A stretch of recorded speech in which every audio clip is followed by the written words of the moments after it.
Então, bem-vindo, querida irmã, querido irmão, ao nosso episódio número 1 no nosso canal ABC da Ciência Espírita.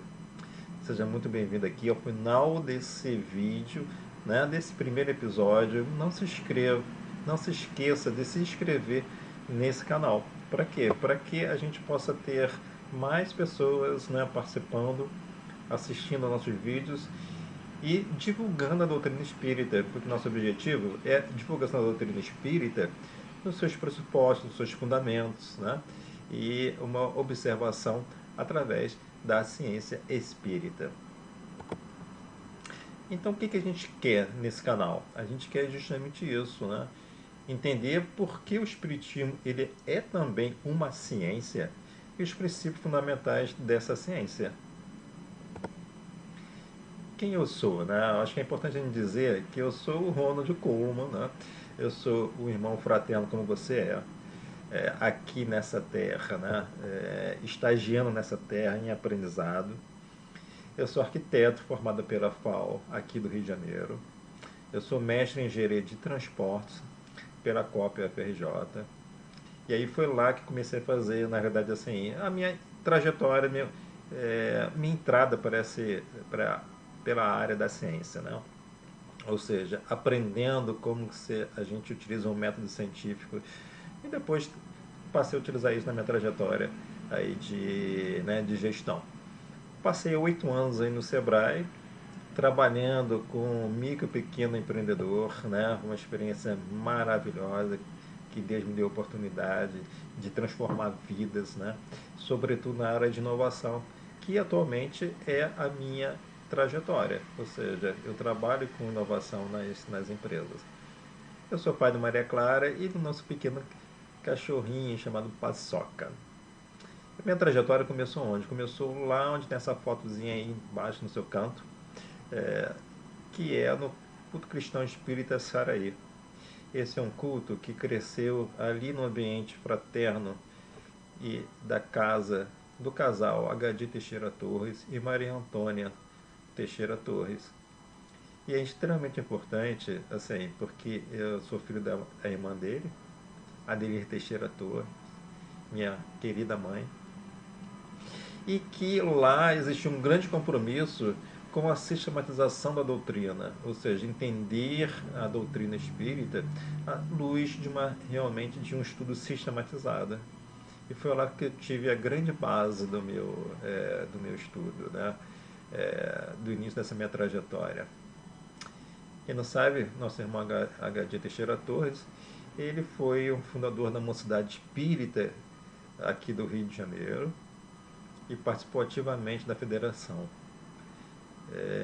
Eu devo a ele assim, grandes incentivos.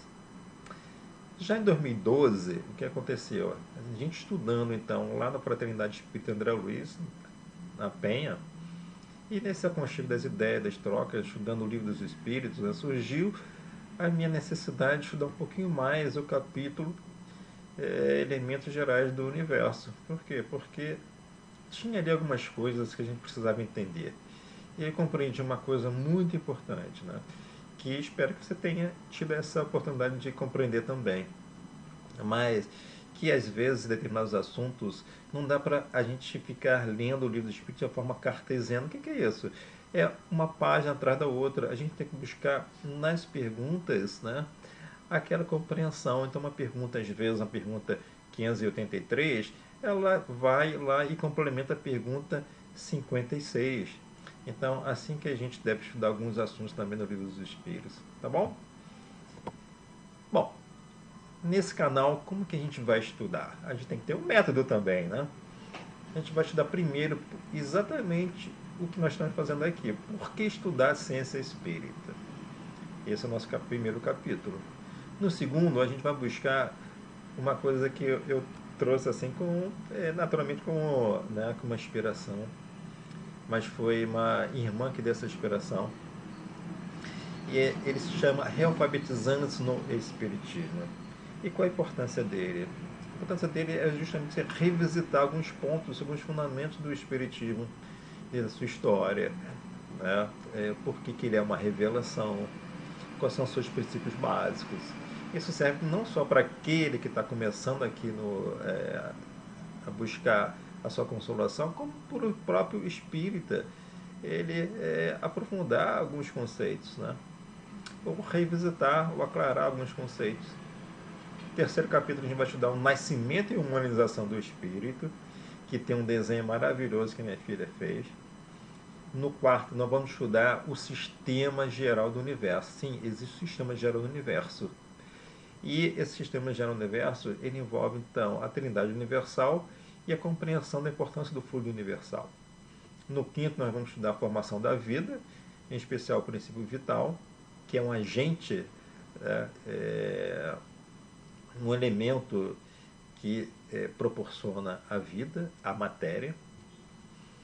No sexto, nós vamos estudar os aparecimentos dos seres na Terra. E no sétimo, vamos fazer um pequeno panorama do espiritismo na ciência aqui no Brasil. Então, meu querido irmão e irmã, por que estudar ciência espírita? Tem essa fotografia maravilhosa, né, que a Bíblia nos traz, que é o quê? O milagre de Jesus andando sobre as águas, naquele episódio dos pescadores que estavam ali atordoados numa tempestade, né? E aí o que acontece? Né? Justamente a visão que a gente tem, né, das denominações religiosas que estuda aí a Bíblia, como nós também estudamos a Bíblia, mas a visão é o quê? É como se fosse um milagre, como se fosse, na realidade, uma interferência de Jesus nas leis de Deus. Então o Espiritismo, ele não vê dessa forma. E aí tem essa frase muito interessante na Gênese, que fala: Deus prova a sua grandeza e seu poder pela imutabilidade das suas leis e não pela abrogação delas. Ou seja, se Deus ele é onipresente, onisciente, é a inteligência suprema desse universo, por que haveria, principalmente de um filho seu, demonstrar que é possível questionar a sua própria lei? Então não há coerência nisso. E o Espiritismo busca entender exatamente por que esse gesto de Jesus ele não fere as leis naturais de Deus. E porque existe um fenômeno natural, uma explicação racional para isso. E o Espiritismo nos traz isso. Por isso é importante estudar ciência espírita. A gente pode ver no capítulo 13, né, da Gênese, o item 4, lá na página 261, uma frase muito interessante lá do Kardec, no pensamento dele. O que ele vem trazer? Que o Espiritismo, pois, vem a seu turno fazer o que cada ciência faz no seu advento, revelar novas leis e explicar, conseguintemente, os fenômenos compreendidos na alçada dessas leis. O que significa isso? Como qualquer ciência, ela revela novas leis. Então o Espiritismo ele revela outras leis que o homem não tem condições teria condições de compreender. Que leis são essas? A lei do Espírito. E aí, buscando revelar essas leis, o que eles traz? Entender todos os fenômenos, né, que estão por trás dessas leis em que interage lá, comandam, né, o elemento espiritual. Ou seja, fenômenos de Jesus, fenômenos outros, né, desde o nascimento das moléculas até a formação das grandes estrelas. E eu te convido a entender um pouquinho, né, do momento histórico do surgimento do Espiritismo. Ele nasce, né, na realidade foi sistematizado em 1857, mas eu queria localizar você para entender qual era o ambiente em que nasceu o Espiritismo. É importante a gente reconhecer, primeiro, né, segundo o histórico, né, o historiador, Eric Hobsbawm, né, no seu livro A Era do Capital, que é um livro marcante, né, para a humanidade, ele diz o quê? Que entre 1848 a 1860, logo, o Espiritismo está nascendo exatamente nesse período, ocorre o que? A chamada Primavera dos Povos. E o que é isso, gente? Isso é o movimento das formações nacionais, do nacionalismo. Vários reinos, né, ali localizadas, pessoas ali localizadas, começaram a brigar pela sua unidade, pela construção do seu país. Itália, própria França, né, Polônia, vários países. Então, Eric Hobsbawm chama esse período de quê? A Primavera dos Povos. E aí é importante dizer que, nesse período, se buscava o quê? Não só uma nacionalidade desses países, mas quebrar aquele herança do pensamento que da legitimidade do monarca, né, que era a representação de Deus aqui na Terra, daquele poder, né, sobre a inteligência do homem, da igreja, né? Então, o espiritismo nasce nessa efervescência das nacionalidades. Em 1159, logo dois anos depois, foi lançado o que? A teoria das espécies de Charles Darwin. Ou seja, nesse processo assim, maravilhoso de várias revelações. Em 1860, a gente tem o início, né, da segunda revolução industrial, com vários inventos, né, com a energia, o carro, né, o estudo da química. A química aparece aí não mais como aquela visão, né, de transformação de metal em ouro, mas estudando os elementos, né? E para lembrar que nesse período, em 1862, é lançada a obra maravilhosa de Victor Hugo, Os Miseráveis. Em 1925, né, já aí passado algum tempo na França, né, há uma primeira tentativa, né, de retirar o aspecto religioso do espiritismo, mas foi contido pelo quem? Por nosso querido Leon Denis. E no Brasil, como é que estava no Brasil? Entre 1830 e 1860 a gente estava vivendo o quê? Também digamos assim, uma reverberação, né? Uma impressão do que está acontecendo na Europa. Aqui começou a crescer o movimento romantista do nacionalismo, né? Então os livros, né, de Gonçalves Dias, Confederação dos Tamoios, o Guarani de José de Alencar. É um período também com grandes reformas, né, do reinado brasileiro. Em 1850 a 1860, no Brasil também se dá o que? Um período de industrialização, com a era Mauá. Né? E de 1890 começa a própria Revolução, a influência francesa aqui no Brasil. E é por conta dessa influência francesa que se dá que, em 1865, já a fundação do primeiro centro espírita brasileiro no Brasil, chamado Grupo Familiar do Espiritismo, que vai acontecer lá em Salvador, na Bahia. Por que se dá isso? Como se dá isso? Por quê? Porque é o influente jornalista Luiz Olímpio Teres de Menezes, que naturalmente esse período de grande influência, né, francesa, todo mundo falava francês, né? Então as novidades foram trazidas para cá também. E você vê então que 1857 a 1865, ou seja, apenas em 8 anos já chega aqui o Espiritismo e é fundado. Agora, quem foi Allan Kardec? Né? Para você, irmã, que não conhece a história do Espiritismo, Allan Kardec, o nome principal dele era o qual? Era Hippolyte Léon Denisard Rivail.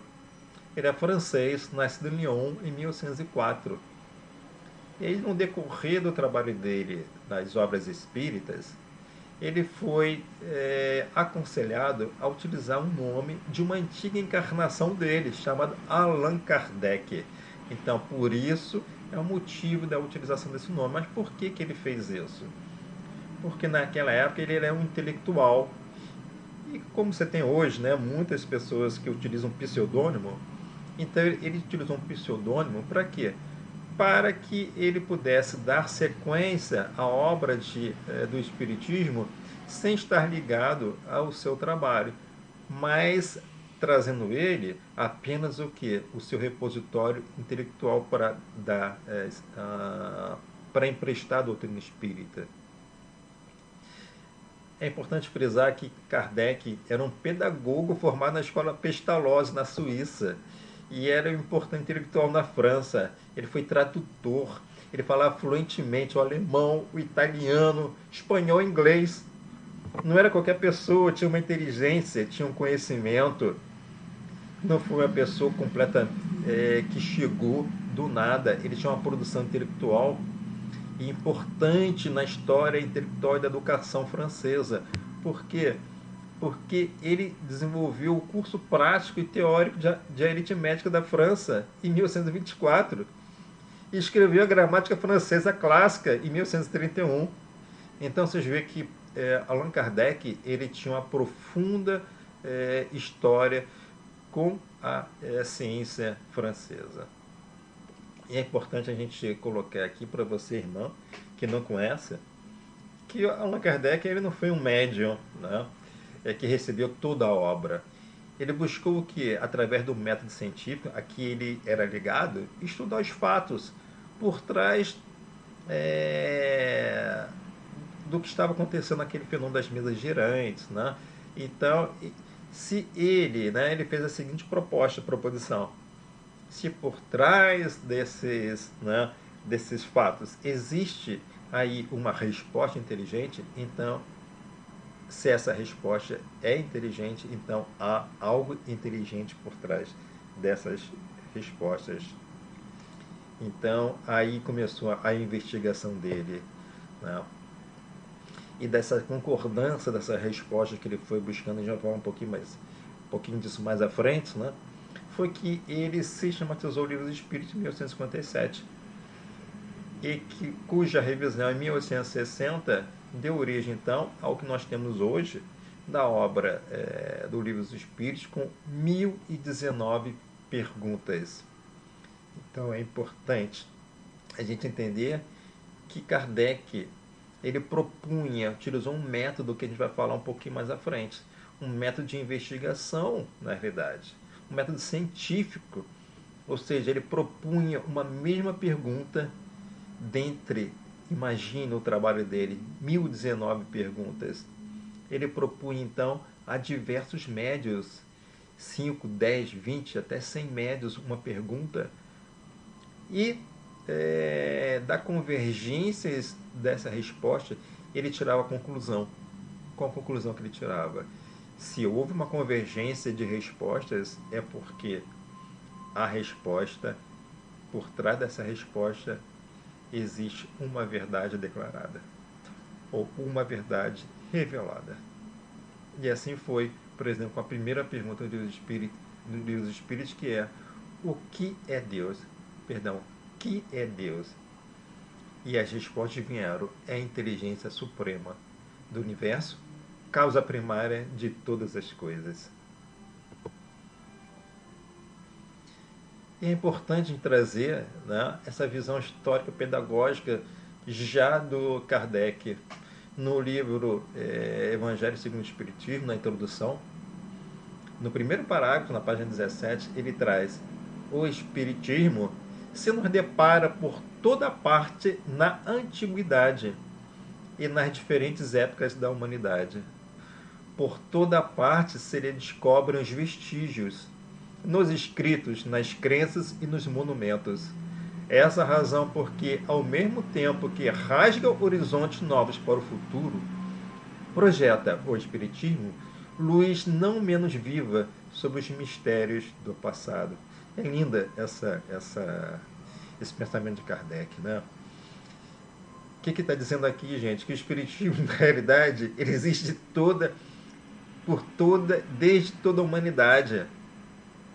Só que ele estava escondido por trás de quê? Por trás de mistérios. Ele não tinha, de fato, assim, a exata compreensão daqueles fenômenos. Então, você vai ver diversas questões que eram faladas por diversas denominações, civilizações, desculpe, né? Então, questões sobre vida após a morte, né? Imortalidade da alma, várias dessas questões eram ditas por vários povos na antiguidade. Então isso não é novidade, o Espiritismo não trouxe novidade sobre isso. Mas o que ele trouxe? Ele trouxe uma explicação sobre isso.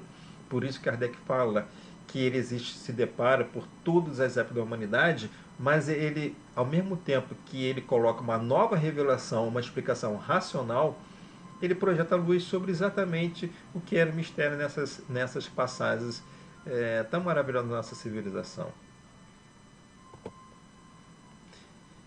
E eu trago aqui uma importância muito interessante, compreendendo o porquê estudar a ciência espírita.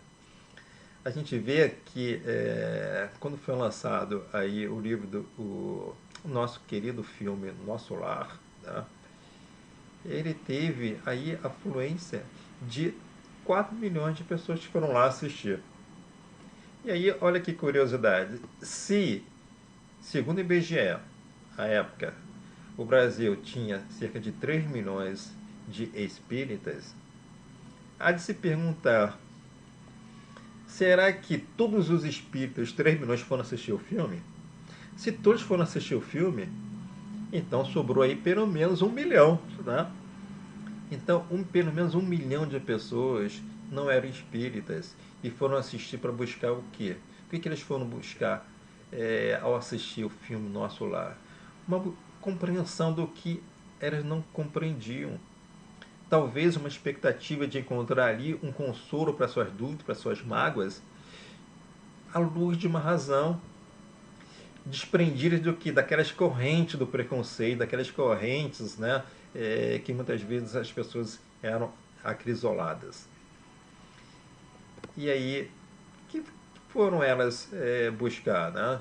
Foram buscar várias questões, né? A gente pode ver que conduziam a um despertar da consciência. Por exemplo, o que revela o Espiritismo? Qual é a sua grande revelação? Qual é a origem dos espíritos? Será que como diz, né, a Bíblia e o Espiritismo explica isso, né?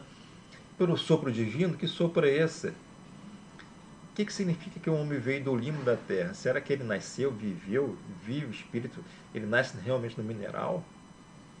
E se a vida em todo o universo, será que a forma desses seres é humana?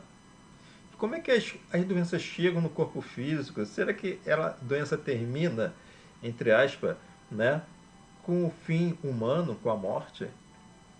Por que Jesus dizia quando curar uma pessoa, vai e não peques mais? Afinal, o Espiritismo é contra a ciência convencional. Tem que abrir um parênteses aqui para dizer que isso é um grande absurdo, né? Porque a gente vai ver ao longo disso, né, como que o Espiritismo, na verdade, ele revela aí novos horizontes para a nossa própria ciência percorrer. Que fronteiras, afinal, tem aberto o Espiritismo então, para a ciência dos homens? Então, olhando para todas essas perguntas, a gente vê que é importante estudar a ciência espírita para que a gente possa explicar com naturalidades, né?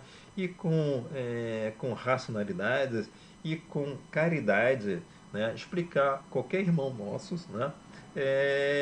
O Espiritismo.